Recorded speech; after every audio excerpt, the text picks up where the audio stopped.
Hello friends, welcome to I exam B. I am Sushil Ragade, ex manager Reserve Bank of India. और हम आपको पता है कि आरबीआई ग्रेड बी का जो फेज़ 1 का एग्ज़ाम है 28 मई को है। तो उसके लिए हम जनरल अवेयरनेस का एक स्पेशल रिवीजन सीरीज चला रहे हैं। तो ये आज इसका पार्ट 6 है।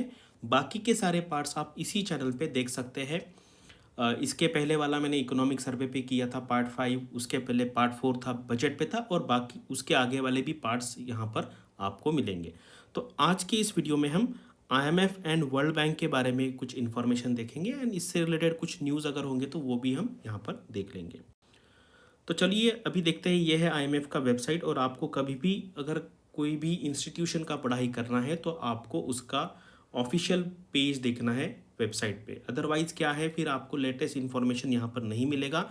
तो यहाँ पर अगर हम देखेंगे एग्ज़ाम के पर्पज़ से, ये 190 जो नंबर है वो इम्पोर्टेंट है। टोटल 190 मेंबर्स हैं आईएमएफ के, ठीक है, इंटरनेशनल मॉनेटरी फंड के।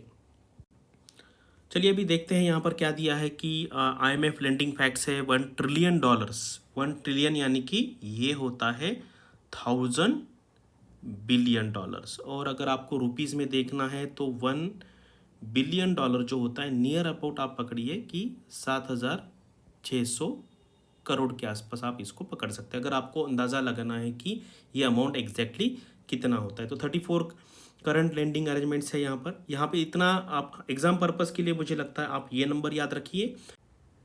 तो इसका फॉर्मेशन जो है वो एक्चुअली 1944 को हुआ था, और इसका जो एक्चुअल जो काम है इस डे से चालू हुआ था।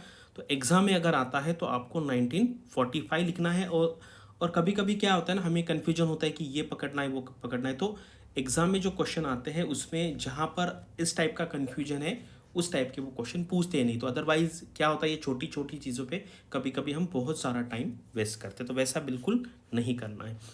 या एंड आईएमएफ के टोटल मेंबर्स कितने हैं आपके 190। तो ये देखो, ये जो मैंने लिया है ये एक्चुअली आईएमएफ के साइड से। तो वहाँ पर आईएमएफ एस्टैब्लिशमेंट ईयर 1944 लिखा है, लेकिन अगर आप देखेंगे उसका जो एक्चुअल जो काम है वो चालू हुआ है 27 दिसंबर 1945 को। और ये अभी यहाँ पर है लिस्ट ऑफ चीफ इकोनॉमिस्ट है, ठीक है। चीफ इकोनॉमिस्ट कौन है अभी यहाँ पर, आप इनका ये प्रोनाउंसिएशन करना मुश्किल है यहाँ पर। आप ये पेरी ओलिवर गौरिंचस आप इसका नाम रख सकते हैं। अगर आप इतना भी याद रखेंगे तो भी चलेगा। तो ये है, लेकिन यहाँ पर ये दिखाने का पर्पज़ ये है कि अगर आप देखेंगे इंडिया से, ये इनका तो सिटीजनशिप तो यूनाइटेड स्टेट्स है, लेकिन गीता गोपीनाथ इंडियन ओरिजिन की है। इसके पहले गुरम राजन जी भी 2003 से लेकर 2007 तक आईएमएफ के चीफ इकोनॉमिस्ट रह चुके हैं, ठीक है। अब ये लिस्ट ऑफ मैनेजिंग डायरेक्टर्स है। तो अभी जो प्रेजेंट मैनेजिंग डायरेक्टर है वो है क्रिस्टिलिना जॉर्जिएवा, ठीक है। तो ये भी आपको याद रखना है, कभी कभी फर्स्ट पूछ सकते, तो ये नाम आपको यहाँ पर याद रख सकते हैं आप, कैमिली कट करके। चलिए, एंड आईएमएफ के जो मेंबर कंट्रीज़ है तो उनका क्या होता है, एक कोटा होता है। कोटा यानी कि वो एक वोटिंग राइट्स तरह से होता है। तो इंडिया का अगर आप देखेंगे तो यहाँ पर नंबर 8 पे है, 2.7% हमारा कोटा है, यानी कि इतना वोट मिलता है अगर कोई वोटिंग होता है। तो नंबर 1 पे है यूनाइटेड स्टेट्स, फिर जापान एंड फिर चाइना। एंड यहाँ पर अगर हम देखेंगे तो एग्जाम में इस टाइप के भी क्वेश्चन आते हैं कि लेटेस्ट मेंबर्स कौन है आईएमएफ के। तो ये प्रिंसिपैलिटी ऑफ एंडोरा करके ये कंट्री है, ये लेटेस्ट मेंबर है, 2020 में ज्वाइन किया था। इसके पहले नौरू नाम का कंट्री है 2016 में। एंड यही कंट्री है जो वर्ल्ड बैंक का भी लास्ट कंट्री है, कौन सा, नौरू करके। उसके पहले साउथ सूडान है। तो इतना डिटेल में जाने की ज़रूरत नहीं है, लेकिन आपको जो लेटेस्ट मेंबर है वो तो भी एटलीस्ट पता होना चाहिए। अभी यहाँ पर हम कुछ रिपोर्ट्स देख लेते हैं। एग्जाम में ये क्वेश्चन डेफिनेटली आता है, फेज़ 1 में आ सकता है, फेज़ 2 में आ सकता है कि पर्टिकुलर ऑर्गेनाइजेशन है वो कौन कौन सी रिपोर्ट पब्लिश करती है। तो अगर हम वर्ल्ड बैंक का देखेंगे तो ईज़ ऑफ डूइंग बिजनेस है, वर्ल्ड डेवलपमेंट रिपोर्ट है, ईज़ ऑफ लिविंग इंडेक्स है, यूनिवर्सल हेल्थ कवरेज इंडेक्स, ये एक ही है, लॉजिस्टिक परफॉर्मेंस इंडेक्स, ये वर्ल्ड बैंक की तरफ से पब्लिश किए जाते हैं। एंड अगर हम आईएमएफ के रिपोर्ट्स देखेंगे तो ग्लोबल फाइनेंशियल स्टेबिलिटी है, वर्ल्ड इकोनॉमिक आउटलुक है, एंड फिस्कल मॉनिटर है। तो ये रिपोर्ट आईएमएफ के तरफ से पब्लिश किए जाते हैं। तो आप सबको पता है इंडिया का जो फॉरेन एक्सचेंज रिजर्व है अभी $600 बिलियन से कम हुआ है, ठीक है। तो इसका ये जो है इसका बाइफर्केशन क्या है, यानी इसमें क्या क्या आता है। तो इसमें आता है एफसीए यानी कि फॉरेन करेंसी एसेट्स है, उसके बाद गोल्ड रिजर्व है, स्पेशल ड्राइंग राइट्स है, इसको एसडीआर कहते हैं या इसको पेपर गोल्ड भी कहते हैं, and reserve position with the international monetary fund. अभी हम कुछ वर्ल्ड बैंक के फैक्ट्स देखते हैं। अगर आपको देखना है वर्ल्ड बैंक में, तो वर्ल्ड बैंक के जो मेंबर्स है 189 है। आईएमएफ के कितने हैं, आईएमएफ 190 एंड वर्ल्ड बैंक के है 189, ठीक है। एंड वर्ल्ड बैंक के अंदर ना काफ़ी सारी इंस्टीट्यूशंस भी हैं, वो भी हम अगले स्लाइड्स में देखें।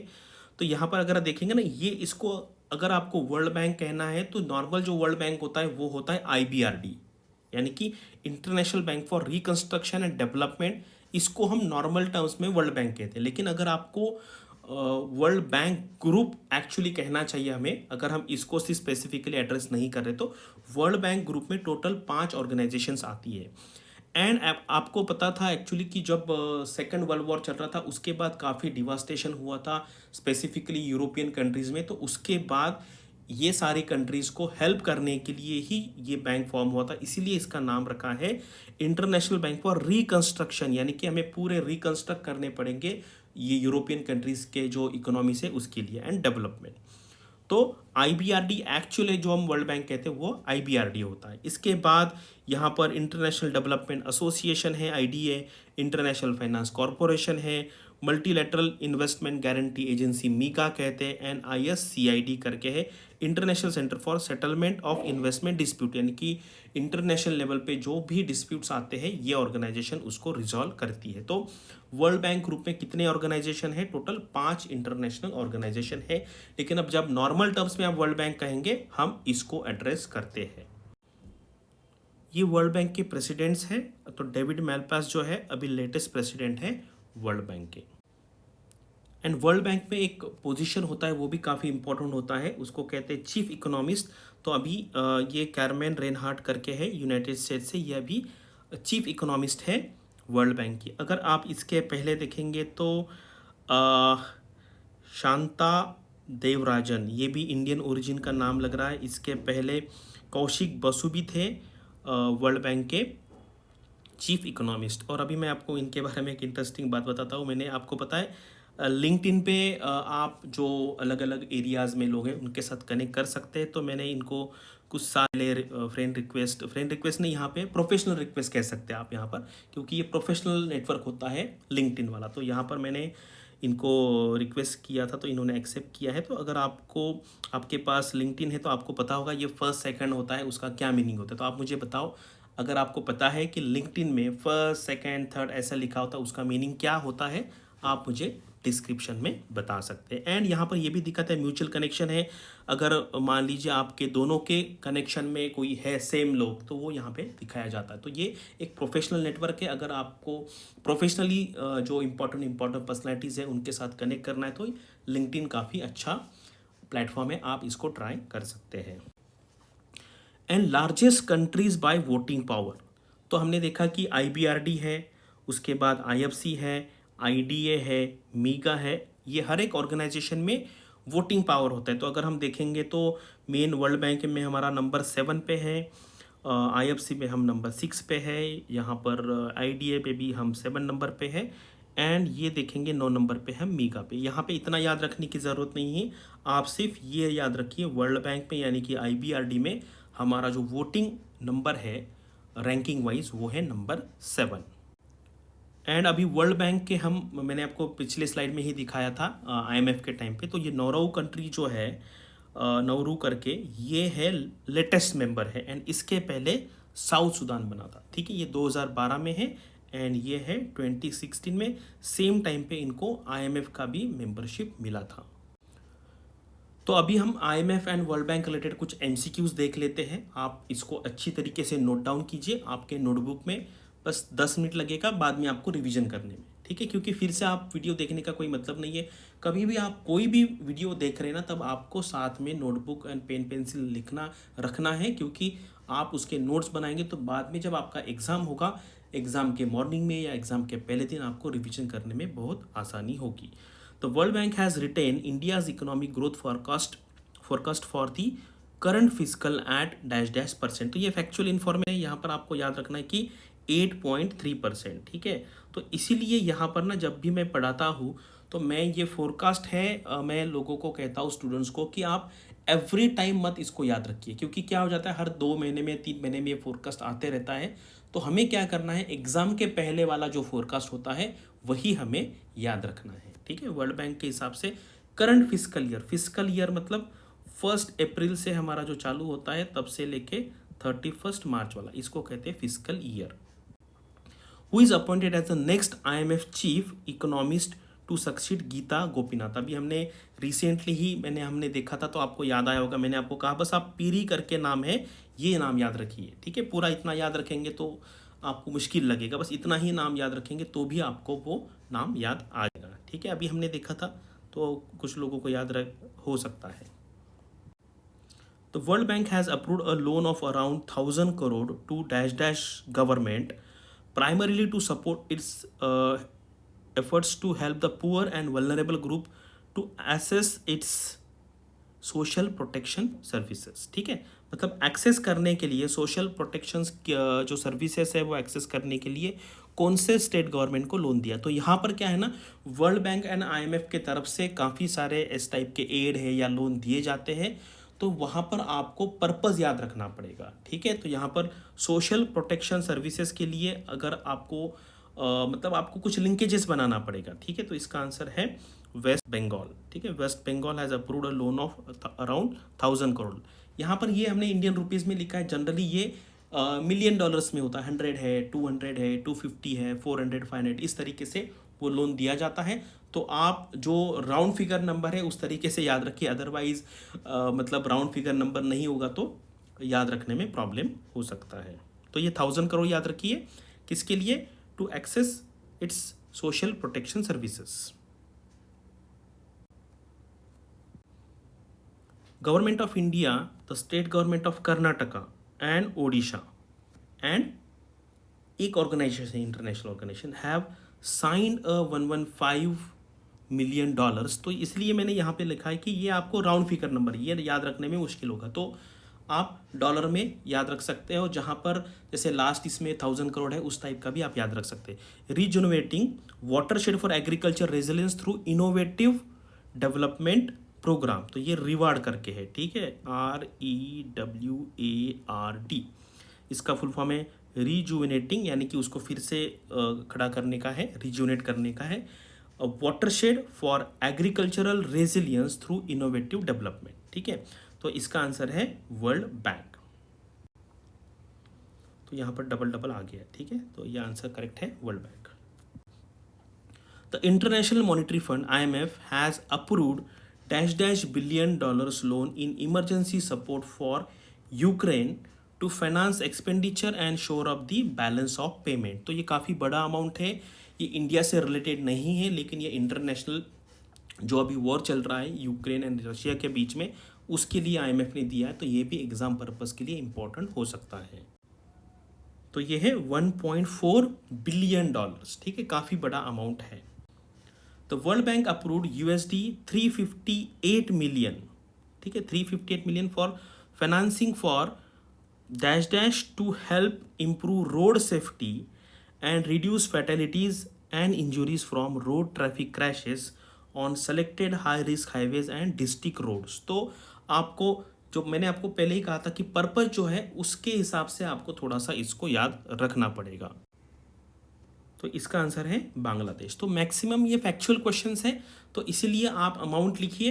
ठीक है, अमाउंट लिखिए। अभी ये जो अमाउंट है ये यहाँ पर मतलब हम कहते हैं कि ऑड नंबर में आया है, क्योंकि कन्वर्ट करने के बाद, बांग्लादेश कन्वर्ट करने के बाद वो कोई एक राउंड फिगर नंबर आ रहा होगा। ठीक है, इसलिए यहाँ पर ये थोड़ा सा ऑड नंबर है, लेकिन आप यहाँ पर याद रखिए इसको, क्योंकि एग्जाम पर्पस के लिए ये आ सकता है।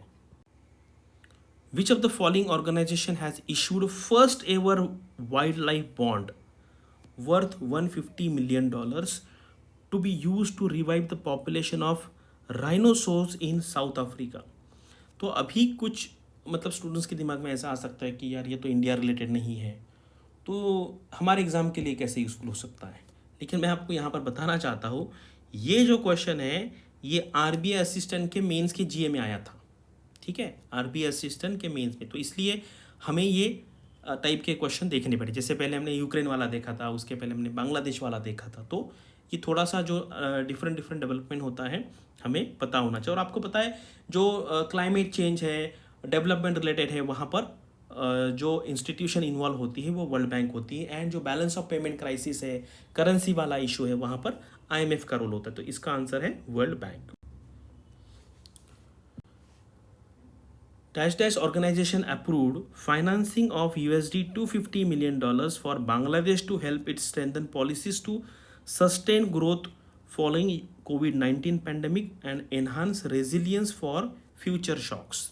तो अगर आप देखेंगे इसका आंसर भी वर्ल्ड बैंक आएंगे, क्योंकि हम आज के इस लेक्चर में world bank and IMF related he question देख रहे हैं, ठीक है। तो ये करेक्ट आंसर है। बाकी आप यहाँ पे ये डिटेल में अगर आपको थोड़ा सा देखना है तो आप यहाँ पे देख सकते हैं। अदरवाइज मैंने जो जो फैक्चुअल इन्फॉर्मेशन आपको यहाँ पे बताई है आप उसको नोट डाउन कीजिए। Recently the world bank in its south Asia economic focus report forecast India GDP growth for FY23 यानी कि फाइनेंशियल ईयर 23 में कितना प्रेडिक्ट किया है। तो भी यहाँ पर देखिए जो हमने स्टार्टिंग में क्वेश्चन देखा था वहाँ पर कितना प्रेडिक्ट किया था 8.7, लेकिन अभी इसका जो आंसर है वो है 8%। क्यों है वो भी हम देख लेते हैं। देखो यहाँ पर लिखा है clearly, the world bank in its by annual south Asia economic focus report has cut यानी कि पहले 8.7 उन्होंने प्रेडिक्ट किया था, अभी उनका कहना है कि अभी हम इसको रिवाइज करके इसको कट करते हैं 8% को। India GDP forecast for fiscal year 2022-23 to 8% from 8.7% predicted earlier. तो इसलिए यहाँ पर आपको कन्फ्यूजन नहीं होना है। अगर वो south Asia economic focus report mention करेंगे तो आपको 8% लिखना है, अदरवाइज वो कन्फ्यूजिंग क्वेश्चन बिल्कुल नहीं डालेंगे। तो आपको उसको डरने की बात नहीं है। तो आपको पहले क्वेश्चन अच्छी तरीके से देखना है वो क्या कह रहे हैं एंड देन आपको आंसर लिखना है, ठीक है। तो स्टूडेंट इस टाइप के क्वेश्चन में ना बहुत अननेसेसरी टेंशन लेते हैं, सर अभी क्या करें ऐसा आ गया। तो आपको टेंशन नहीं लेने का है। वो इस टाइप का कंफ्यूजिंग क्वेश्चन नहीं पूछेंगे। अगर उनको चाहिए ये डिक्रीज वाला तो वो इसका मेंशन डेफिनेटली करेंगे, ठीक है। तो आपको इसलिए फिर मैंने दोनों के दोनों क्वेश्चन सेम इसमें लिखे हैं। आपके पास दोनों इन्फॉर्मेशन है। इनिशियली 8.7% था, फिर बाद में ये south Asia economic focus report में उन्होंने उसको डाउनग्रेड करके 8.0% किया है, ठीक है। ये बहुत क्लियर आपको होना चाहिए। The IMF release paper titled pandemic poverty and inequality, ठीक है। पैंडेमिक पॉवर्टी एंड इक्विटी अगर आप देखेंगे ना, जनरली पॉवर्टी है, इनइक्विटी है, इसके बारे में वर्ल्ड बैंक जनरली बात करता है, लेकिन यहाँ पर IMF है तो आपको ये स्पेसिफिकली नोट डाउन करना पड़ेगा। Evidence from India, the country manage to keep extreme poverty below -% level in 2020 despite COVID-19 outbreak by resorting food transfer through the प्रधानमंत्री गरीब कल्याण योजना। यानी कि यहाँ पर IMF ने हमारे कंट्री के जो एफर्ट्स है उसकी प्रशंसा की है। तो ये लेवल जो है वो आपको याद होनी चाहिए। तो ये है 1%, ठीक है। और आपको ये स्पेसिफिकली याद रखना है कि ये IMF का पेपर है। जनरली IMF ये पैंडेमिक पॉवर्टी इनइक्वालिटी ये एक्चुअली वर्ल्ड बैंक के सब्जेक्ट है, लेकिन यहाँ पर IMF ने लिखा है। तो ऐसा भी आ सकता है एग्जाम में कि ये रिपोर्ट किसने पब्लिश किया है, तो हम कॉमन लॉजिक से वर्ल्ड बैंक आंसर आएगा, लेकिन यहाँ पर ये IMF का पेपर है। Recently world trade organisation revise down its forecast for global trade this year from 4.7% to how much, ठीक है। तो अब ये कितना किया है आपको पता है, रशिया और यूक्रेन का वॉर चल रहा है उसकी वजह से। एक्चुअली ये IMF वर्ल्ड बैंक रिलेटेड नहीं है, लेकिन हमें इंपॉर्टेंट लगा इसलिए यहाँ पर इंक्लूड किया है। तो ये जो फोरकास्ट है अभी 4.7% से अभी घटाकर अभी 3.0% किया है। एंड WTO का हेडक्वार्टर जिनीवा में है एंड डायरेक्टर जनरल जो है अभी ये एन आई थिंक साइलेंट होता है तो गोजी यहाँ पर आप इसका प्रोनाउंसिएशन करते हैं, लेकिन आप याद रखिए एन गोजी, ठीक है। वर्ल्ड बैंक के ये कौन है, डायरेक्टर जनरल। चलिए, consider the following statement about foreign exchange management act FEMA, I think मैंने कल या परसों के कोई लेक्चर में कहीं तो भी बताया था, मुझे जस्ट क्लिक हुआ है। तो फेमा जो है इसके बारे में 3 स्टेटमेंट है, आपको देखने हैं कौन से सही है कौन से गलत है। मल्टीपल स्टेटमेंट क्वेश्चन है ये। इट वॉज एनेक्टेड इन 29 दिसंबर 1999। तो मुझे ईयर याद है, अभी वो डेट में 29 का 28 करके ऐसा आपको फंसाएंगे नहीं। आपको अगर डेट भी ईयर भी याद है तो भी चलेगा। FEMA came into force by act of parliament, यही क्योंकि एक्ट होता है इंडिया में, कोई भी एक्ट बनता है तो वो पार्लियामेंट के मतलब इन्फोर्स करने के बाद ही होता है, यानी कि वहाँ पे वो बिल पास होता है तो अभी ही एक्ट बनता है, यानी कि ये भी क्वेश्चन जो है वो करेक्ट है। And FEMA replace an FERA, yes correct है, इसको फेरा कहते थे, फॉरेन एक्सचेंज रेगुलेशन एक्ट, ये भी यहाँ पर करेक्ट आंसर है। एंड ये जो फेरा का ईयर है ये है 1973 एंड ये इम्प्लीमेंट करना चालू हुआ था 1 जनवरी 1974 के आगे। तो इसका मतलब है ये तीनों के तीनों स्टेटमेंट करेक्ट है। ठीक है, आंसर डी, यानी कि तीनों की तीनों स्टेटमेंट करेक्ट है। तो यहाँ पर आप थोड़ा सा पढ़ सकते हैं अगर आपको एडिशनल पढ़ना है तो। Consider the following statement about trips. ठीक है, आई थिंक ट्रिप्स भी कोई तो भी रिसेंटली एग्जाम में आया था। Trade related intellectual property services है, I think trade related intellectual property rights का जो एग्रीमेंट है वो। तो इसके बारे में हमारे पास 3 स्टेटमेंट है, उसमें से आपको देखना है कौन से करेक्ट है कौन से नहीं है। तो फर्स्ट है it is an agreement on international intellectual property rights, correct. अगर आपको इसका फुल फॉर्म पता है तो आपको पता चलेगा कि ये इंटेलेक्चुअल प्रॉपर्टी राइट्स है। ट्रिप्स केम इनटू फोर्स 1995, ये भी करेक्ट है। That establish the world trade organisation, क्योंकि वर्ल्ड ट्रेड ऑर्गेनाइजेशन का जो एस्टेब्लिशमेंट है वही 1995 को है, इसके पहले गेट हुआ करता था। And it is applicable to all WTO member countries, correct है। तो इसका आंसर है ई, 1 2 3 तीनों के तीनों ही है। वर्ल्ड बैंक ने the world bank has reduce the global growth forecast for 2022 from 4.1% to यहाँ पर है 3.2%, क्योंकि आपको पता है इंटरनेशनल लेवल पे अभी काफ़ी प्रॉब्लम चल रहे हैं, मोस्टली वॉर के वजह से काफ़ी सारे फोरकास्ट है वो रिड्यूस किए गए हैं। तो ये आपका आंसर है 3.2%। Which of the following world organization has submitted the report on extreme poverty in India? और मैंने आपको पहले ही कहा कि पॉवर्टी रिलेटेड जो इश्यूज होते हैं उस पर वर्ल्ड बैंक काम कर रहा है। ठीक है, तो इसका आंसर है वर्ल्ड बैंक। तो ये 15 क्वेश्चन हमने किए हैं और उसके पहले मैंने आपको बेसिक इन्फॉर्मेशन दिया था, तो मुझे मतलब इतना कॉन्फिडेंस लग रहा है कि एटलीस्ट इसमें से एक क्वेश्चन फेज़ 1 में या फेज़ 2 में आ सकता है। काफ़ी रिसर्च करके ये लेक्चर हमने बनाया है, तो आप इसके शॉर्ट में नोट्स बना के इसका रिवीजन एग्ज़ाम के पहले। अभी हमने स्टूडेंट का जो मेन इशू होता है, स्टूडेंट के पास टाइम की कमी होती है, बहुत सारे लोग जॉब कर रहे हैं, वही देख के हमने हमारे कोर्स में कुछ मॉडिफिकेशंस किए थे। उसकी वजह से 33% स्टूडेंट्स का टाइम सेव हो रहा है, या इसको आप इनडायरेक्ट वे में अगर आपने को मैथ्स अच्छी तरीके से पढ़ा है तो इसका इफेक्ट आएगा कि आपका जो पढ़ाई का जो स्पीड है वो 50% से बढ़ जाएगा।